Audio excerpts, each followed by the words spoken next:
esteemed guest of honor, Shri M.K. Agarwal, GM Town Services, for his benign presence, despite his busy schedule.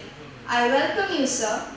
We have amidst us the star attraction of today's interactive session, the guest speaker, Shri Karthik Panigrahi, IAS topper of Odisha 2021, All India rank 63.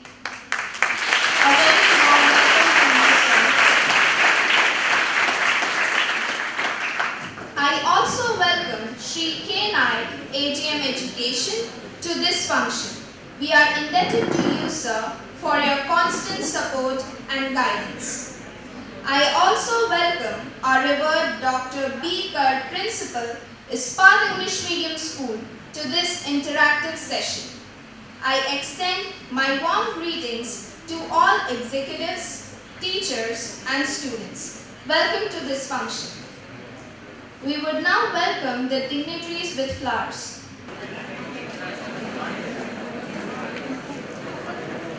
I request Dr. Banamali Karsar, Principal, IMS, to kindly present the welcome address. Sir, please.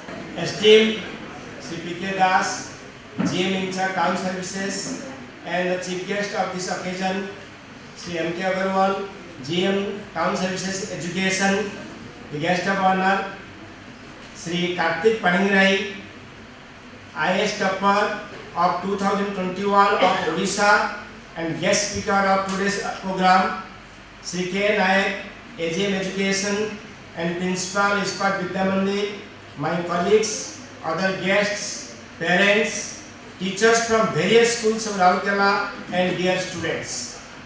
I welcome you all to this program. I welcome Shri P.K. Das, GM in charge Town Services and chief guest on this occasion, Shri M.K. Agarwal, GM Town Services Education.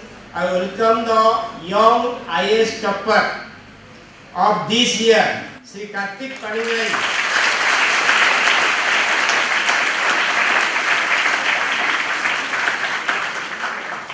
I will just tell a few or brief introduction about Shri Panigrahi. He has completed his schooling at Kolkata in Kendriya Vidyalaya, then graduation and post-graduation from Delhi University, one of the reputed university of the country, that you know. After master degree, now also he is pursuing MPhil, Master of Philosophy in History at Delhi University. In addition to that, he has qualified this year's Civil Services Examination. It is a proud privilege for all of us, a young person from Sonpur district of Odisha, from Western Odisha, and being the topper of state and All India rank 63. Actually, it is a proud privilege for all of us.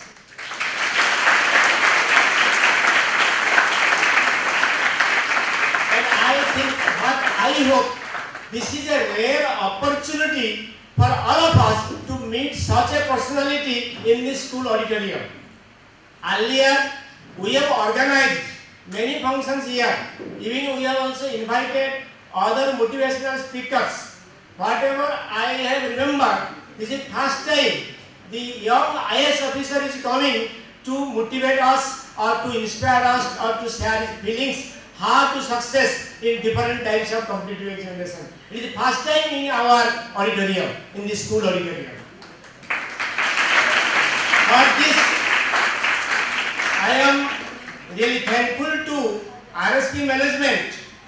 I am thankful to RSTV management providing us an opportunity for this kind of program, and also with the support of RSTV management, we will organize this kind of programs in near future also. You know, ISPAT English Medium School is a renowned school in the state, also in the country, because the school has achieved the toppers of ICSE and ISC for many years, many times. Even last year, Rourkela topper in ICSE and ISC from ISPAT English Medium School. And most often, the students achieve excellence from this prestigious institution. And to motivate the students, not only from RSP but also from other students.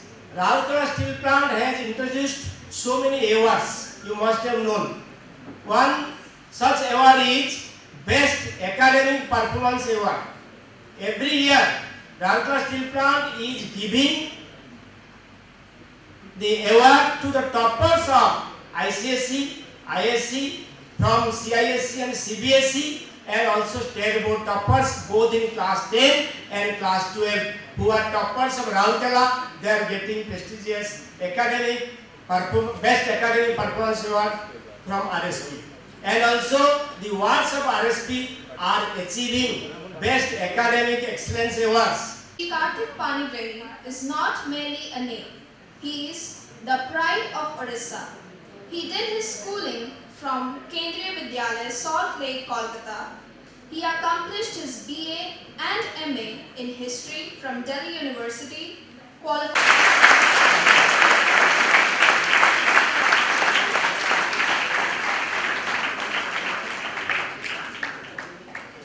Good morning to one and all present here. I hope you are in high spirits. I know it's very difficult on a Sunday to come here, but I am very, very happy to see you all.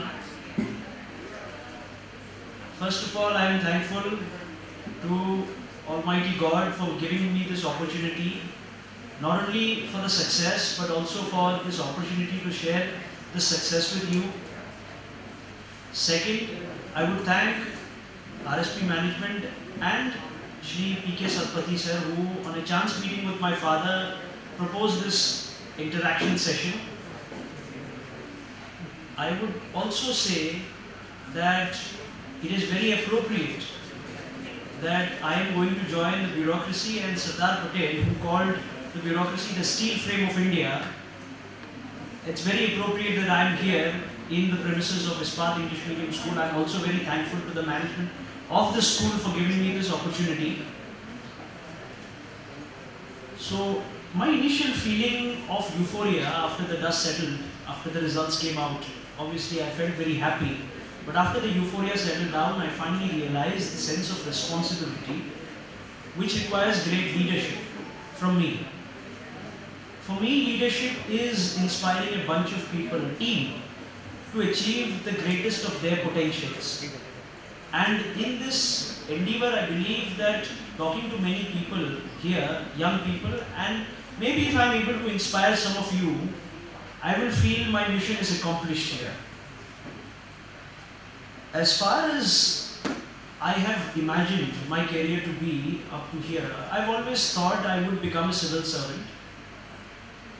And from the very beginning, this interest had gripped me. I think I have always been a very perceptive and a very curious child. And I believe perception and curiosity should be what should be at the forefront of your development as well. You should always ask questions. Ask questions about things you see. As a child, you develop this curiosity and you ask questions, you ask how things work.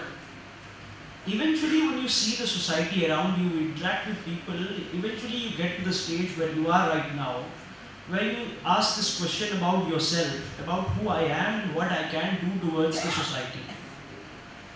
In any job, any competitive exam which you clear, and once you get into it, into the system, I believe in a way you are giving back to the society. And giving back to the society is very important because this has given us so much. I am here after many years. I am here in Odisha after many years because I believe also that this state has given me so much, that it is also my responsibility to come back here and maybe talk and maybe give it back. If I do get the chance, if I do get into the state to serve, then I will definitely also relish this opportunity. You should always know that asking questions is not wrong. Sometimes you often see that you ask questions, you find yourself stepping back. Maybe this is stupid. Maybe if I ask this question in class, somebody will laugh at me. Never think like that. the stupidest of questions also carry with them a kernel of good thought, curiosity, and maybe that will increase your confidence. Always participate in extracurricular activities and class interactions, because I believe that increases your confidence. In whatever walk of life you go, you will always see that talking to unfamiliar people requires you to be very comfortable. Confidence is very much required. Even if you join the biggest of MNCs, even if you go to the UPSC interview, you will see there are a bunch of faces there whom you have never interacted with. You will feel very intimidated. And that intimidation can only go by constant interaction. Whatever you do as a child always carries forward. So that sort of curiosity, that sort of inquisitiveness is always welcome. Never for a second hold back. Never think in a way that you are stupid or you are not up to the mark for raising a certain question. And I believe the best of teachers and the best of schools always encourage their students to be much more interactive, much more inquisitive. Because this is a process which takes you throughout your school career, and eventually you reach the point where you ask what career you want. Second is, if you really want to give towards the society, then I think it is better to observe the problems of the society. You should always have an open mind towards people. Talk to people who are from a different background. For example, when I used to travel to college, I always used to talk to the people who drive e-rickshaws nearby. I used to talk to them about what is their daily life like. How do they find time for their own self, for their own personal activities? How much do they earn? How do they run their lives? That gives you an idea about what the problem of the local person is. If you understand their problem, you're not only making them feel included, but you're also improving your own knowledge. Local knowledge is always important. Talking to people is always important. Knowing yourself not only comes from asking questions, but also from listening. Right now, I believe that once I have achieved the success, it will become very difficult for me to not let this get to my head. I don't have to always say that, boss, I have cleared it. I see no importance now in talking to people. Why should I talk to people? Why should I listen to their opinions? I have cleared this big exam. You should never feel like that. Even if you are a good student, always interact with others. Always listen to others. Class discussions, class interactions always make this feeling that everyone is included, and once you come to the conclusion at the end of the class, it's a consensus-based decision. This also imparts your judgment ability. For example, I'll link this to administration and to competitive exams. There is often this feeling in a competitive exam that you know something of an answer, but you convince yourself in your supreme overconfidence that I know everything. I know this, so I will mark the answer correctly, and then you will get it wrong. This same thing happens once you get into administration.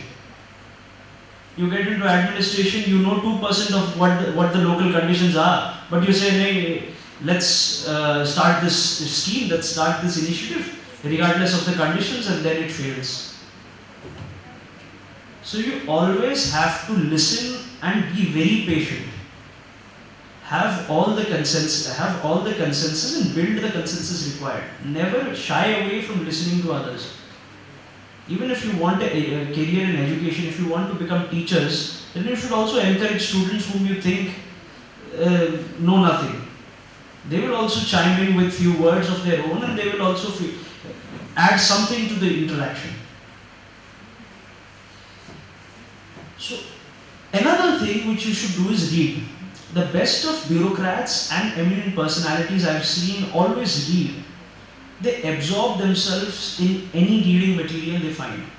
Be it a newspaper, be it a magazine, or be it even a small pamphlet. They will start reading it immediately. They will feel that if they don't read it, they're not complete. It's something of a pathological need for them. And I think you should have this kida in you to read everything. If you read everything, then only you will find that yes, my knowledge is actually being expanded, I can use it, and then also you can contribute to discussions better.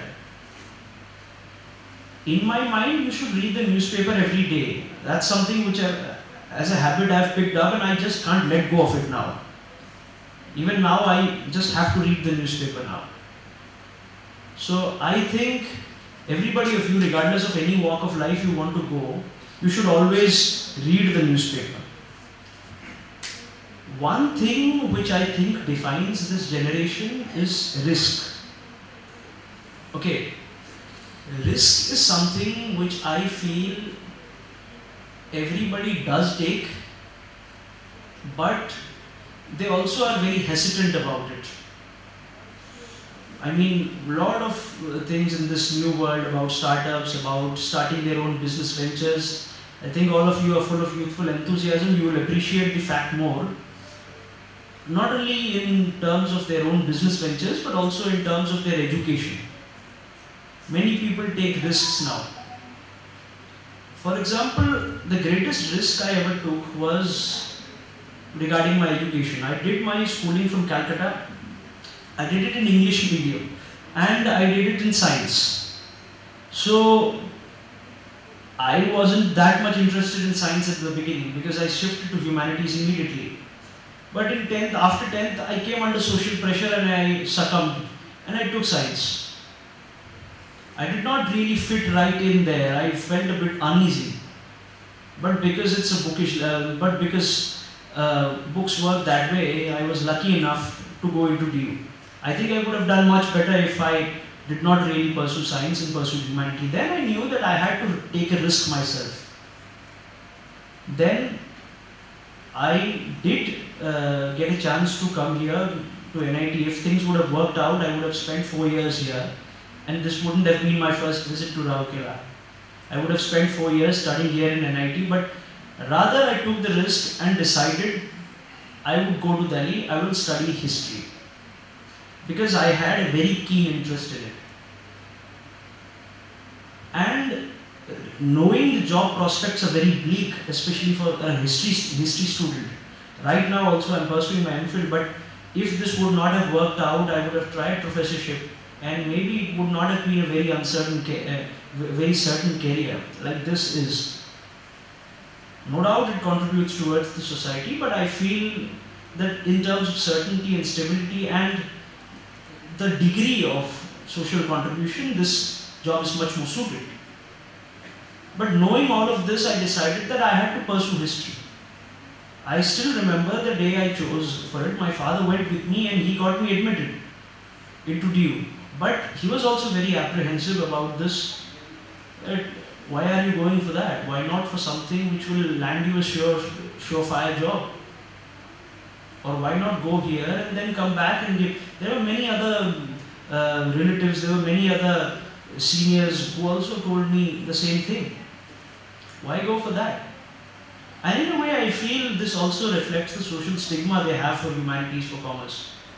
So you don't have to feel shy if you are inclined that way. If you do feel the need to study commerce, if you do feel the need to study humanities, then by all means you are welcome to do so. And you have to back yourself for it. Anywhere you go, even if you go to the top end, even if you go into education, even if you go into medical, you will always need to be very decisive. There are certain decisions you need to take because the buck stops in you. And this decision-making ability comes from this stage. Then might be the decisions may be difficult to take because you are an adult. You are much more inclined towards playing it safe rather than taking a risk. Now at least I would say please do take a risk. And because I pursued history, I feel that in my 5 years of doing it before I appeared for the exam, for the mains, this was the first time I sat for mains even. When I appeared for mains, I thought that because I have given so much to this subject has paid me back. I scored very, very good marks in my optional, which was history. And that is why I believe that that risk paid off, and it paid off brilliantly. If people who are inclined here to become bureaucrats and they have seen the previous year papers for prelims, they will see history questions are becoming very difficult now. And I think that risk that I took, it has rewarded me. So please do keep this in mind, that even if it might appear very dodgy, even if it might appear a bit uncertain at that point where you are taking the gamble, it will definitely pay off one day. No knowledge or no interest ever goes to waste. Even if you are inclined in an extracurricular manner, even if you are inclined towards sports, you should take that risk. I know myself that when I was pursuing my college education there in DU, in Shri Venkateshwara College, in BA program there was this chap who was called Rishabh Pant. I think everyone knows who he is. He and I barely interacted. He was there, he was always playing cricket. And he dropped his exams and he went to under 19 and got selected, and today he is there. He scored a brilliant ton yesterday. And I think he also took this risk, which became very, very successful. There are many, many examples I've seen there, because there is cricket coaching which is going on right behind my college. So I've seen many of those young boys take risks which have paid off.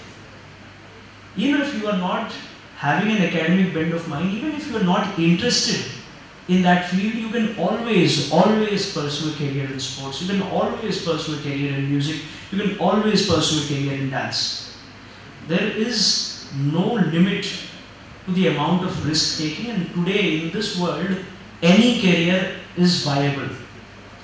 Any career makes a lot of sense. Never shy away from what you believe is your calling.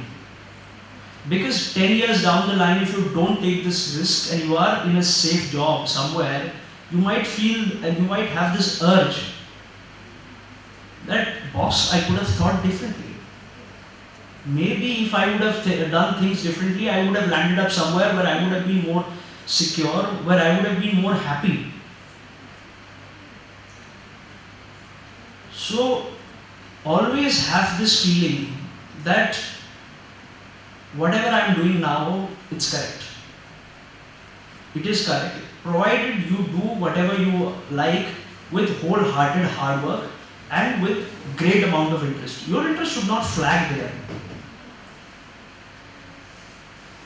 Well, whatever I have said about myself must have built an impression by now. You must be thinking I am supremely confident and rather overconfident and successful candidate. There is nothing which has ever gone wrong in my life.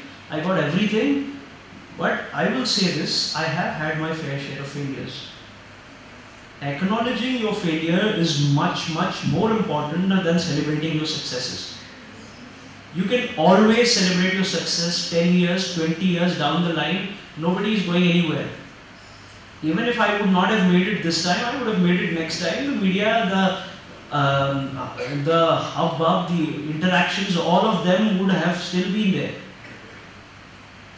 Nobody is going away anywhere. But everyone does go away when you have your failure. I will say this, that even when I took my risk, when I went there in DU, I had seen everything. I was confident in debating. I was doing very great in quizzing. I used to go to a lot of quizzes in Delhi, win a lot of them, earn a lot of prize money. My parents were very fed up with all these activities. They started saying, start reading for UPSC, start reading for UPSC. But I had this in my mind, but I was still not very, very into preparation mode at that point of time. So and then after my graduation got over, I got enrolled into a coaching. And throughout the coaching also, I played fast and loose. There were times I remember when I used to bunk coaching, I used to go out with my friends. My dad caught me once. He came to the coaching and he saw I was not there. I came back from outside and said I was in the coaching. Then he said, I was not in the coaching. I was there. You did not come out, you came from side. I said, I admitted my guilt. But that sort of things I've pulled. So you will realize that at that point of time, in that height of confidence, in that cloud 9 or rather cloud 18, I thought nothing will ever go wrong. So my first attempt in 2019, I sat and I did not clear the prelims at all. My mind went blank inside the exam hall. There were questions which later, after preparation, and when I went back and saw the 2019 questions, I thought I could have done this. There are batchmates who used to do quizzing with me, who used to study history with me, and from different colleges, but I know them and they cleared it in 2019 in their very first attempt. And I was there. They were more serious, they were more prepared, and they were much more thorough and much more sincere in what they wanted to do.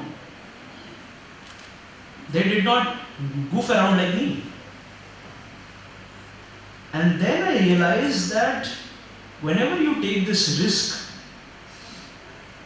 whenever you take this risk or whenever you are appearing for something, you should always be honest with yourself. Your success and your failure, all things considered, is your own. Everything will go away. After 10 days, even the media went away from me. I was sitting alone in my room, watching movies and reading books. Everyone goes away and the success is yours and the failure is yours.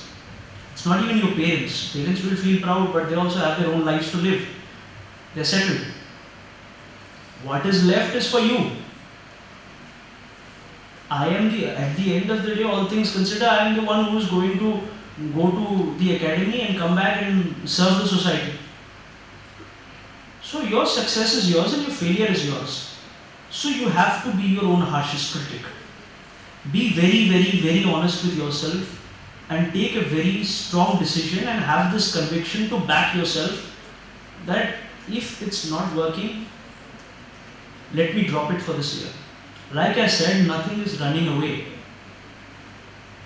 Nothing is going away from you, so what's the harm in waiting patiently and preparing some more? Maybe you will do better. And never succumb to this pressure. I remember the first attempt I gave, I was obviously not serious, but at least I had this feeling that I should not be giving that. But seeing that the number of vacancies were high, and because under some societal parental pressure, I decided that that's it. I wasted my attempt. I got through in my third attempt, but if this would have been my penultimate or my ultimate attempt, it would have come back to hurt me immensely. So always remember that be very cautious. Attempts are not going away. Even if you appear for competitive exams afterwards, any exam, even if after 12th, always remember that don't give for the sake of continuity. I just want to continue my education, so I should probably take some time off for preparation. There is no harm done. After 12th, I appeared for NDA. I went to the SSB and I've seen many people who are very, very serious about what they want to do, and they wanted to do this single-mindedly. After 12th, they dropped a year, they prepared for NDA and they went and they were successful. They cleared the SSB while many others did not. There were 100 people there who gave the SSB with me, but only 7 made it, and 2 of them were people who like that. They had dropped, they had taken some time off for preparation and they made it. Today I hope they are very successful armed forces officers somewhere. Second attempt, I was a bit more serious. I had taken my defeat graciously, I would say. COVID happened, I got more time for preparation and gave my second attempt. But there comes the second part of it. My strategy failed. I attempted more questions than I had to. Like I said, the temptation to do more questions, the temptation to give in, that I know a little bit, so I know a lot of it. Your mind will always convince yourself. In an exam, when you sit, when you see 4 options, and you eliminate one, then you think I know something. And then you will convince yourself by sitting on that question, looking at it, that I know everything. And then you will mark some random option and that will turn out to be wrong. Always remember, in that situation, there is still 66% chance of you to be wrong. 66 is more than 33, so that prevails. At least in 2 options, you have a 50-50 chance. It's equal. You have nothing to lose there. But in 3 options, you always have 66% chance of not getting the answer correct. And in that sort of way, I did 92 questions. I read somebody's interview, they said I did 92 questions. So I also did 92 questions. There were others who suggested the strategy, do this many questions you will get through, do this many questions you will do it. And I came under pressure and did it. I did not have a good strategy at that point of time. So I did not make it.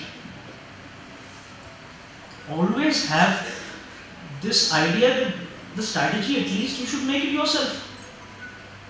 Any competitive exam you are giving, you are the best marker of judgment of where you are. Even if you appear for mocks, even if you appear for that, they will also suggest a lot of things. But they don't know everything. You know about yourself the best. If you are not taking any kind of private coaching or yourself or anything, then you will know that I am the person who can assess myself the best. Have your own assessment at that point of time. Always make your own strategy. This many questions I want to do, this much time I take, and don't deviate from it. Whatever anyone says, don't listen. Don't listen. Practice a lot and chalk out what works for you, but don't listen to what anyone says, at least in that respect. And this is why it is very, very important to have your own strategy. Apart from strategy, another thing which helps is discipline. The best of talents without discipline have failed. I watch football, and I think many of you do. You have seen a lot of footballers who have a lot of talent, but they party a lot. They go out clubbing. They are not serious about training. They don't have the work ethic. And that is why their talent gets squandered. And there are many others who have good work ethic and they have established themselves at the peak of where they are. Take 2 examples from sports. Take Ronaldo, for example. He was a scrawny little boy. If you have seen pictures before 2006, you will realize he was nobody. He really was just a bag of skills. But then he started bulking up. He started working on himself, and today he is one of the greatest footballers in the world. Take Virat Kohli, for example. His fitness was not up to that level. He himself said in an interview that he was ashamed of what his physical condition was. And he worked on himself and still works on himself. And now, of course, he is going through a bad patch, but he established himself as a very fit individual. I would say that he redefined standards of fitness in Indian cricket team. There are many others who have just a little bit of talent, but because they are very disciplined, because they have a very good work ethic, they have established themselves as the very best. Without discipline, talent goes nowhere. And at least for UPSC, you need a lot of discipline. Mains, you have to write 9 papers in 5 days. Without discipline, without time management, you will not even complete the syllabus, let alone sit with a very calm mind and give your answer. So, make your schedule. Even if you are studying, make weekly schedules, make monthly schedules, and find out what you want to do. I suggest making weekly schedules because you will think if you have monthly schedules, yeah, that's very vague. That's things which I can do, I will do, you will keep on passing. And if you make daily schedules, then also you will procrastinate thinking, maybe I did not do it today, I will make it up tomorrow. Then tomorrow becomes day after becomes day after, and then everything goes wrong. So I suggest for anything, at least make weekly schedules of where do you want to be and what do you want to do, at least in a week. At least for UPSC, where you have to cover a large number of subjects in a very limited amount of time, their weekly schedules work, because you're very streamlined in what subjects you want to cover and what part of the syllabus you want to cover. UPSC also does emphasize a lot on analysis. For an administrator, the biggest thing is his analysis. They have to get to the root of the problem, see patterns, and then suggest a solution. This comes also from the examination process. Analyzing past year question papers and seeing patterns and looking at it and trying to be one step ahead pays a lot of dividends. I will suggest my example. When I was analyzing papers for my 2020 attempt, which was my second attempt, then I thought that, boss, this questions from history come from a single book. I should read that book. And questions came from that very exact book, and I got all of them correct. You have to start out thinking them. And that only comes from discipline and disciplined time management and analysis. Your analysis skills have to be top notch. And in that disciplined time management, you will find time for stress management as well. If you don't overexert yourself, and if you don't have a lot of things to cover at the end, in the 11th hour, you will find that you manage your stress in a much better manner. If you can manage your stress, you will not feel it at all when it comes to the end.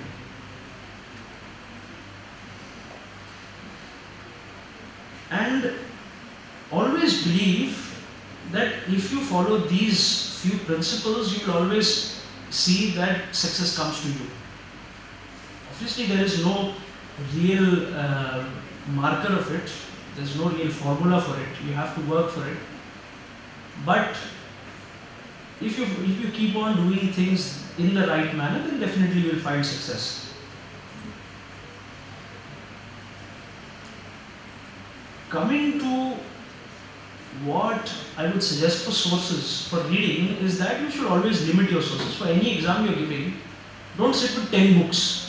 I see today people who are proud of reading 10 books, 20 books for an exam. They'll share pictures in social media, #grind, 20 books piled one on top of another, 500 pages each. Can anybody realistically finish that much amount of books? No. And if you do, can you absorb all of it? No. It will never help you in an examination. This is not grind here, this is grinding literally your mind. Your mind goes to mush, it becomes waste. So always limit your sources and revise more than you read. More than you read new things, rather revise for an exam. If you make 5, 6, 7 revisions, then you will see when you make your next revision that you turn the pages and you will find the answers yourself. You will anticipate your answers yourself. Making your own notes means you will see, yes, after this I've written this, after this. Then you will make mind maps about where you are. And that also saves a lot of time. You don't have to go on wild trails for looking for new books which may not help or which might help for 1% or 2%. Coming to this new challenges part, I would rather say that because you are all going to be contributors towards the society in the future, I should share probably my views on what I feel are the new challenges today, especially for our part of the world, and what I intend to do for that. One thing which I've seen a lot of people raise their point about is that there are lack of people who clear this exam, UPSC, from the state. There's a lot of outcry and hoo-ha over this in media. Among students, I've talked to many aspirants as well who feel the same way. But there are other states which they feel they have done better. Take for example Bihar, take for example UP, or even southern states. One thing I will suggest is that even if you might be divided by uniforms, never be divided by your knowledge. Always share. I would really appreciate if people who are here, who are still divided by uniforms, to share knowledge amongst themselves. In Bihar and UP, people aren't that competitive. They sit together, they read together, they discuss together, they read together, and Everything comes together like that. And that is why they are very successful, because they are successful in groups. In the state, at least, I feel that people are much more competitive among each other. People are very petty, they don't share their notes, they don't talk with people, they don't reach out. For any exam, if there are other states which are being successful, they are being successful because they are sharing their knowledge. And I believe if you share your knowledge, you are much better off. And like I said before, listening and consensus building is very important. They have grasped this from the very beginning. I think you all should also grasp it. It's really a pitiable situation if I am the only person who is getting through and there are not others. I would really be happy if there are others who are making it. It's something which, like I said, something which really surprises me about the state of affairs. And I think not only students but also schools to take this initiative, trying to foster coordination between them. I'm really happy that at least people from different schools, from different platforms have come here today, at least because it allows me to share knowledge which is received equally by everyone. Like I said, you are not divided by uniforms here, you are not divided by other concerns here. So this really does help eventually in making not only you successful but others and eventually the state. The most successful here is definitely hockey. It's a team sport. Then I think we can bring in the coordination required. The state stands for coordination in terms of sports, then why not in terms of academic excellence as well? Whenever you feel like you are the only person there, always talk. There's always an informal network. Like I said, there also when you have to take, I had to take certain risks. I had to decide whether to follow this particular subject, read this particular book, read this particular section. Should I take this test series or not? Then I reached out to others. And then maybe also risk taking becomes easier. Risk taking is necessary, and that becomes easier when there are people who understand, who empathize with you. Coming to empathy, I think that is very important. Like I said, contribute towards the society, but also have an ear to the ground. You should have, I think, your ear should always be open. One should have this filter to filter unneeded information and rumors about certain thing, and another should be firmly planted on the ground. Firmly planted on the ground to know what other people are going through, to know what people who are not as lucky as you, not as privileged as you are going through. It is very necessary to recognize your privilege. I know there are many people who are sitting here, but there might be others who do not have the resources and are still working hard, and they might not have been able to reach here to listen to me. For them it is very difficult. They might be in some remote village still trying to get through this examination. So if you keep your ear to the ground, maybe you will learn about them, maybe you will share your strategy with them. The pandemic has obviously changed a lot of things. Today things are available online and it has sort of become a great leveler. I hope all of you do go online to study. I mean, when I was in school it was not that in vogue, but now I think everything is available. So in a way, coaching, going there, traveling, that has sort of become redundant. So digital health and digital education has changed a lot. I have always emphasized, and I will always emphasize that that climate change is a very important thing which we need to tackle. And if we do tackle that, if we have to tackle that, I think not only me but also you guys need to pitch in. You guys need to come through because eventually it will affect us. At least for this state, I've already talked about a lot of cyclones are there, every year the frequency is increasing. So I think maybe we can do something. And when I was interacting with the media, many people pointed out that rivers like Mahanadi, rivers like Brahmani, they are drying up. This is a very important issue. And this also emphasizes listening to others. I had no idea of that things were such critical here. And it was flagged to me, that is why I thought that yes, it suits my agenda very well and it is in sync with my plans. So if I do intend to work on climate change, there are certain dimensions I might not be familiar with. You always need to accompany them. And for all of these issues, I believe the answer lies within. It lies within you. Nobody can appreciate the problem more than the local people. In this premises also, in the steel plant as well, there are many alumni, I think, who are from NIT or from nearby colleges. And they have appreciated the local problems more and maybe they have tried to solve them. The local youth who have grown with the problem, they will be much more motivated emotionally to find a solution to it. The states which are very successful, like for example Bihar and UP, many people come back to the villages and they try to find solutions to the problems. And I think problems in climate change, problems in digital education, problems in digital health, problems in access, all of these can be solved by people who are from the state. They will emotionally appreciate the problem, and if they are from a very underprivileged background, they will appreciate it more because they have had a personal experience of all of these hardships.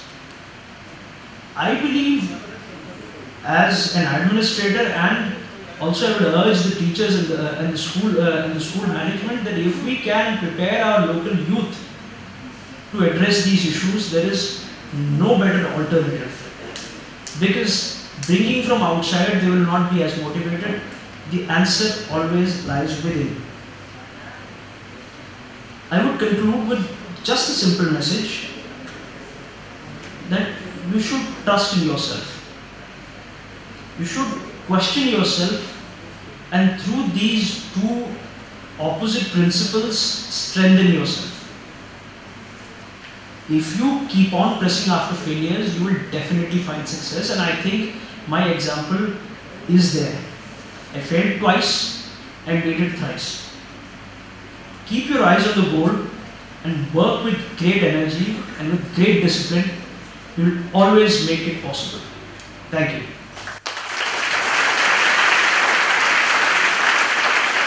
Now if you have any questions, please go ahead.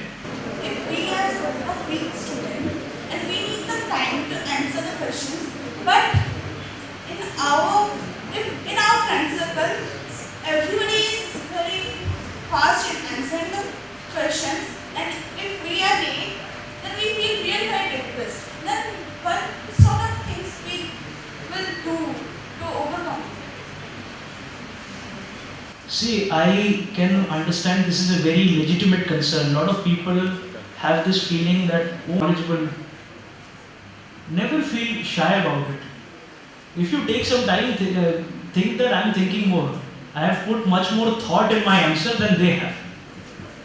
Never feel bad about it. If you are answering late, that is a good thing. Always convince yourself that you have put much more thought than people who are answering it fast. So your answer is much more meaningful. There is always a silver lining, a positive side to many things. Don't feel depressed about certain things. People will laugh at you a lot. They have laughed at me as well. There are a lot of people who said, don't do humanities, why are you going to study history, why are you doing this, why are you doing that, why are you doing quizzing, why are you not preparing for UPSC. A lot of people have laughed at me. They always laugh. Now things have changed, but people always laugh. It's their work to laugh. But if you feel depressed, always convince yourself in your mind that taking more time means I have put much more thought, put much more knowledge than them. So in a way I am more accomplished than them and they will never know. Let them laugh.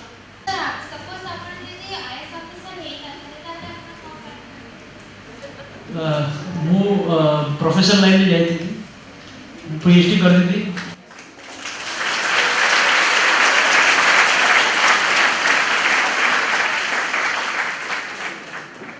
Even if we have interest in some subjects, still after reading, after some time we find boredom and like we get bored by that subject, even if we have interest in that. So how to overcome that? Okay, Like I said, you ever feel burned out.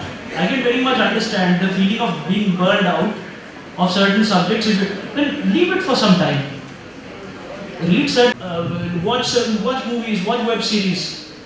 Do anything else which interests you. Or study something else and then come back.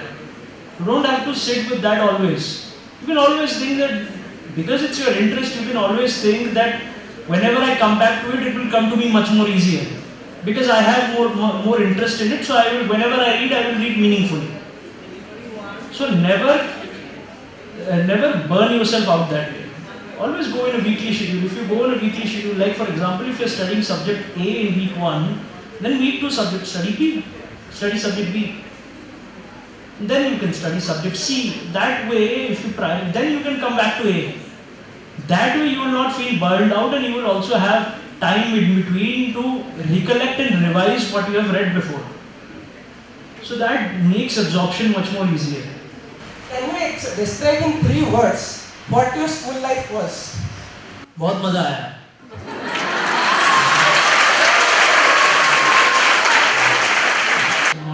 You said that you should trust yourself but keep questioning yourself. So how did you find that perfect balance between underconfidence and overconfidence? By failure. When you fail, you realize what balance you need. Failure doesn't only mean that you appear in something and you don't make it, but did not do it. So that balance comes that way. When you feel, if you're feeling underconfident, you will not do certain things, and then you will miss out on that. Like for example, I'll give you an example. Like when I used to quiz in my first year, there was another friend of mine who also used to do the same things. We used to go to the same quizzes, and we were more or less same in terms of skill. But because he was more confident in building networks, he talked to others, and he was more successful, and he got a portfolio even in the next year. I did not. Eventually, he went on to become the president, and I could not. And that I realized was because I was not confident in building networks myself. I built networks in my second year, realizing it. But in my first year, if I would have built, I would have been in his position and he would have been in my position. That is what I thought. So in that way, my underconfidence came to bite me. Overconfidence, like I've always said, my first attempt, I went and trusted myself completely. Like I said, before was about questioning myself and my ability. Because I was new in Delhi in my first year. I did not feel that much confident, and I used to hold myself back. What will people think? They're from different schools, they're from this background. And the second example, I overtrusted myself. I did not prepare. I thought whatever I have in mind, I will make it, and I failed. So through failures, you will know what the perfect balance is. So never let it affect you that you have failed, because it's also a learning process. What is a good way to improve our quality of education? Quality of education can class discussions than just plain one-way teaching. So if you have to increase your education, or you feel the absorption of it, then it can always happen if you discuss amongst yourself. Always share knowledge. Like I said, the problem with many of us is that we don't share knowledge because we feel jealous or we feel guarded about it. Or we feel ashamed or embarrassed that maybe we'll say something which others might find stupid. They will laugh at us. Don't feel that way. Always have this the best of my professors have always taken even my stupid questions and have given some amount of answer to it. And they have then encouraged me to think harder. So never feel ashamed that way. Always ask questions in classes and interact with friends. Be it online, be it after classes. That way I think it absorbs better. And always keep on revising. Revision is much more important than learning. So if you revise 5-6 times, it will automatically come to you. That way quality can always be improved. And so how to avoid procrastination? Procrastination can be avoided by not procrastinating, but still, I will say, if you follow something in time always, and you do it in very small chunks, do what is manageable at first. Always start small.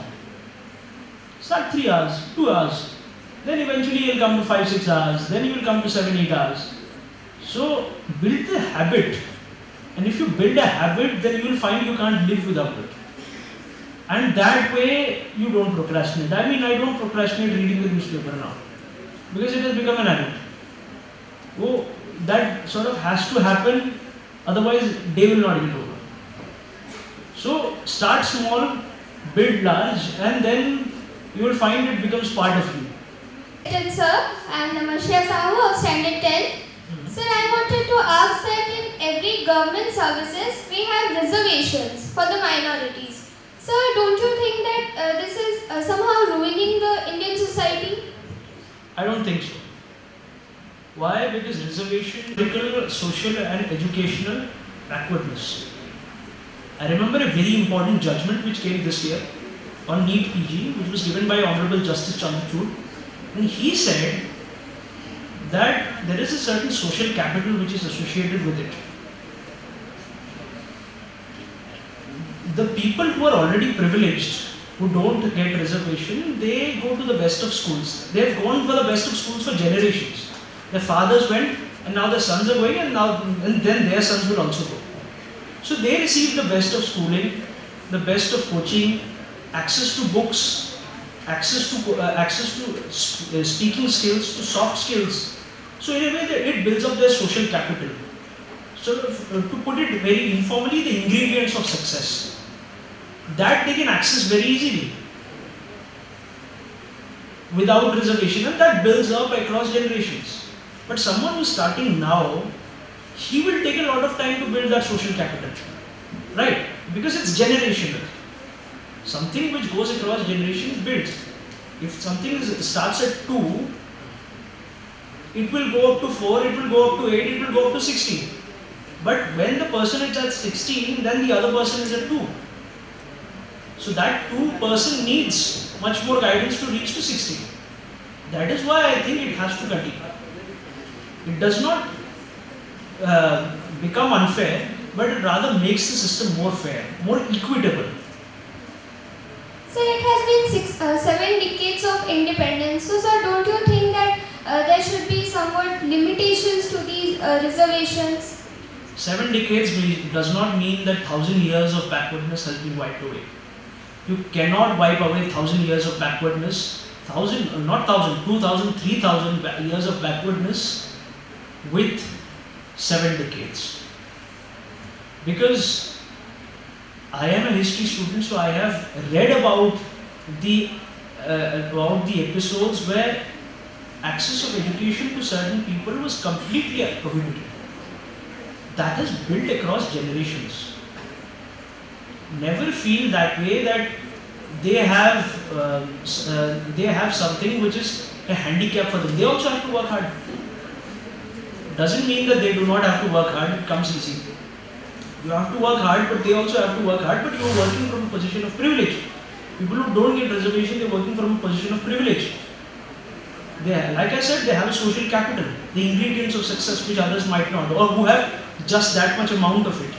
The first question is, like, there are some students who like पढ़ाई में इतने अच्छे नहीं होते, पर उन्हें teachers ऐसे treat करते हैं जैसे उनसे कुछ नहीं हो सकता. But as far as I believe, उनके पास भी कुछ टैलेंट होता है, जैसे स्पोर्ट्स में या फिर कुछ और में. तो आप उसी चीज़ के बारे में क्या कहना चाहेंगे?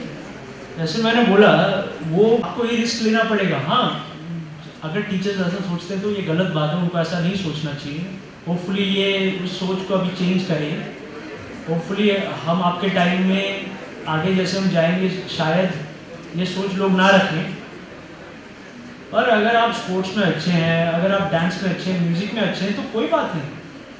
उस करियर को डेफिनेटली परस्यू कीजिए, रिस्क लीजिए अपने आप पे. मुझे खुद पता है, मेरे साथ बहुत लोग थे जिन्होंने साथ ग्रेजुएशन किया, उनके टैलेंट्स कहीं और थे. वो आज वो आज कहीं और हैं, वो आज खेल रहे हैं या फिर वो मेहनत कर रहे हैं खेलने की, तो कभी भी ये मत सोचना कि आपके पास जो टैलेंट है वो वेस्टफुल है।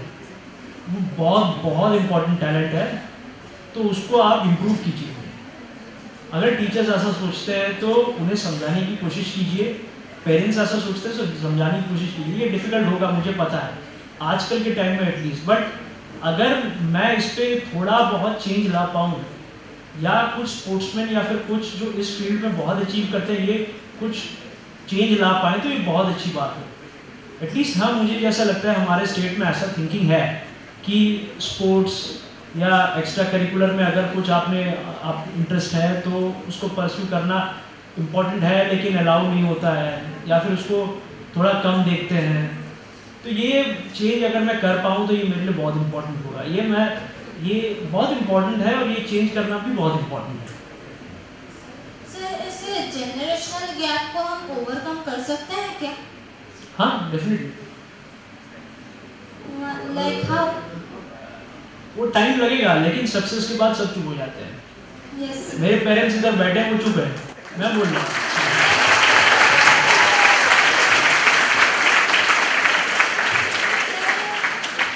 सर, अभी मेरा सेकंड क्वेश्चन ये है कि ऐसे कुछ होते हैं, लाइक मैं भी उनमें से हूँ, कि बचपन से कुछ अचीव करने का सोचते हैं, लाइक एक ड्रीम होता है, उसी ड्रीम, और मैं बिलीव करता हूँ उस ड्रीम में एक लैटेंट मीनिंग भी होता है।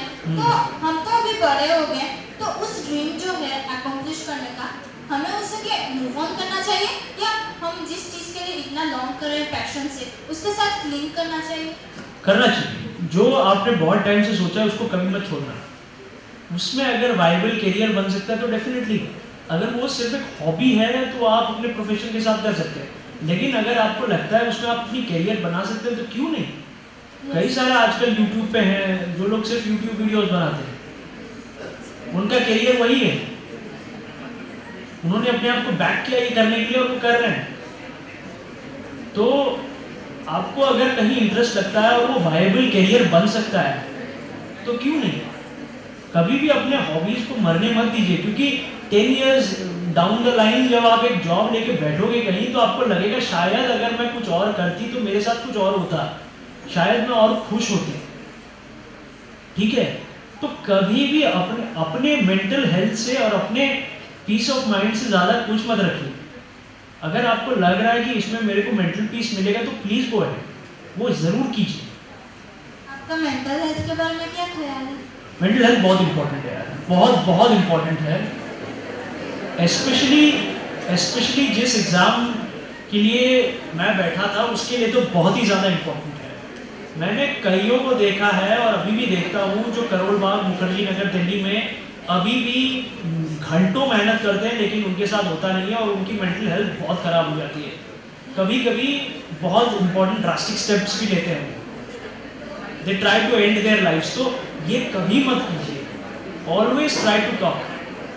किसी भी फील्ड में हमेशा एक सपोर्ट सिस्टम रखिए। एक सपोर्ट सिस्टम रखने से ये होता है कि आप जब आपको डाउट होता है, जब आप रिस्क लेते हो, तब आप उनसे बात कर सकते हो ताकि वो आपकी मेंटल हेल्थ को अफेक्ट ना करे। एक सपोर्ट सिस्टम में फ्रेंड्स हो सकते हैं, फैमिली हो सकती है, या फिर रिलेटिव्स हो सकते हैं, कोई भी हो सकता है वो सपोर्ट, या टीचर्स भी हो सकते हैं, मेंटर्स हो सकते हैं, कोई भी हो सकता है। तो उस सपोर्ट सिस्टम को एक रखिए, जो अगर आप कोई रिस्क लेते हैं तो हमेशा उस सपोर्ट सिस्टम के पास जाइए, तो आपके मेंटल हेल्थ को वो नहीं आएगा, आपका लोड शेयर हो जाएगा। कभी भी अकेले मत रखिए। मैं अकेले प्रिपरेशन करता था, लेकिन मेरे कई फ्रेंड्स थे, मेरी फैमिली थी, तो इनसे मैं शेयर करता था तो मेरा लोड मैनेज हो जाता था। मेंटल प्रेशर तो मुझे भी आया, जब मेरा दूसरी बार नहीं हुआ तब मैं एक एग्जाम में बैठा था, मैं ये सोच रहा था मैं करूँगा क्या। आफ्टर माई सेकेंड टाइम मुझे तो रोना भी आया था, तब मेरी मेंटल हेल्थ बहुत खराब थी, लेकिन आई वर्क हार्ड और मुझे सपोर्ट मिला और मैं आ गया। तो never ever ignore mental health, एक सपोर्ट सिस्टम रखिए। Of standard 10, as I also have the aim to become an IAS officer, so I wanted to know that when should I start preparing for the civil services? Well, standard 10th, right? Yes, sir. Then we can start from standard 12th. First is don't ignore your academics now. Focus on your academics. Okay? Don't ignore it. Obviously, you can do extracurricular activities now. Debate, quiz, because these helps in building up confidence, which you can build up over the years. But never ignore your academics right now. Don't think that you can start preparing competitive now. Maybe later, after 12th also give importance on what you want to do for graduation. Then once you get there, then you can start thinking about it. I believe graduation is the optimum amount of time, and third year or fourth year is the time when you should start preparing. Honestly, if you feel the need of coaching, then go there. But that time you should start with the basic books, with NCRTs, with newspaper, and if possible, right now also develop this habit. I had this habit from a very young age, so then you will not feel intimidated. Read any newspaper now. Maybe later you can shift to a much more competitive oriented one. But right now, read any newspaper, develop a reading habit, develop a listening habit. So these skills are important now. But later, then you can start with NCRT, start with the newspaper, and then gradually you can come to an intensive preparation. After graduation, if you feel the need, take some time off. If you feel the need, take coaching, and then you can do. But don't ignore your academics now for competitive. Thank you, sir. Sir मोर एटा question थिला जे समस्त life रो success पछरे जनकर निश्चय माने हाथ थाए आपण को सक्सेस रो पछरे काहे हाथ More successful. My mother, father, and my brother. My grandmother, who's there in Sonpur, she was there with me when I attempted this exam. से भी बहुत बड़ा मोटा पिलर ऑफ स्ट्रेंथ और गॉड कि लक सबले था after my mains exam just one day after it I got COVID if it was one day before I would not have been standing here. So there are certain things where luck happens, and God is also deserves a lot of credit for controlling that factor.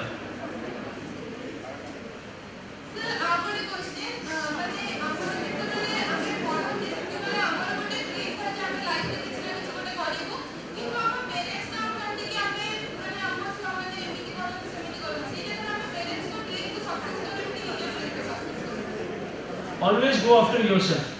ମୁଁ ଏମିତି କହିଲି ନା ମୁଁ parents ଚାହୁଁଥିଲି ମୁଁ technical ପଢ଼ିବି ମୁଁ NIT ପଢ଼ିବି ମୁଁ କହିଲି ମୁଁ DU ଯାଇକି ମୁଁ ହିଷ୍ଟ୍ରି ପଢ଼ିବି ମୁଁ IAS ଏକ୍ଜାମ୍ ଦେବି ପାଇବି ରିସ୍କ ତ ସବୁବେଳେ ନେବାକୁ ଆଇ ନୋ ଆମ ସୋସାଇଟିରେ ଟିକେ ପ୍ରୋବ୍ଲେମ୍ ହୁଏ କାହିଁକି ପ୍ୟାରେଣ୍ଟସ୍ ଟିକେ ରିସ୍କ ନେବା ପାଇଁ ଟିକେ ବେଶୀ ଏଇଟା ବଟ୍ କନଭିନ୍ସ କରିବା ଅଛି ତାଙ୍କୁ ଆଉ कन्विन्स कला पर निज भितर भी कॉन्फिडेंस रहबार अछि कि जहाँ तुम करबा को चाहूच सेतरे यदि कॉन्फिडेंस देबो ताले दे विल आल्सो फील कि हां दिस इज करेक्ट तो ताकू भी ये कन्विन्स करिवो have very much confidence and strength in your argument तो they will 100% convince but always go what you feel is right but हां you should be willing to put in hard work and you should have genuine interest in that तो सेटा ignore कला No, it is not. Because today online lot of material is available. I took coaching in 2018 when material was not available. For this attempt, I did not take a single coaching. I went to test series because they provided me questions and I used to write answers. But coaching, classroom coaching, I did not take. For this attempt at least. Because online all the materials are available. And even today, someone who's sitting in Odisha can read modules and can attend crash courses which are available online or which are again available on YouTube, Unacademy, such platforms. So I don't think coaching is necessary. It helps, but that edge is now distributed. Anyone can study. Interaction. I'm sure the memories of today's program will be etched in the memory of all of us present here for a very long time. Thank you, sir, once again. With lot of queries and so to my friends, dignitaries on the dais, students, teachers, parents, and ladies and gentlemen. It gives me immense pleasure to see the interest excitement among our students. They want to learn, they want to get their queries answered. Lot of questions. Our speaker is ready to take. If you can spend some answering to your queries. He has given all the mantra. You have to set a goal and you have to find yourself what is. To everybody present here, respected Shri P.K. Das, General Manager in charge TS and HOD, Shri M.K. Agrawal, General Manager in charge Education, and Shri Karthik Panigrahi, IS Odisha toppers. The Odisha candidates in UPSC examination 2021 and has become an IS. A post coveted by most. I congratulate you, sirs, on your splendid achievements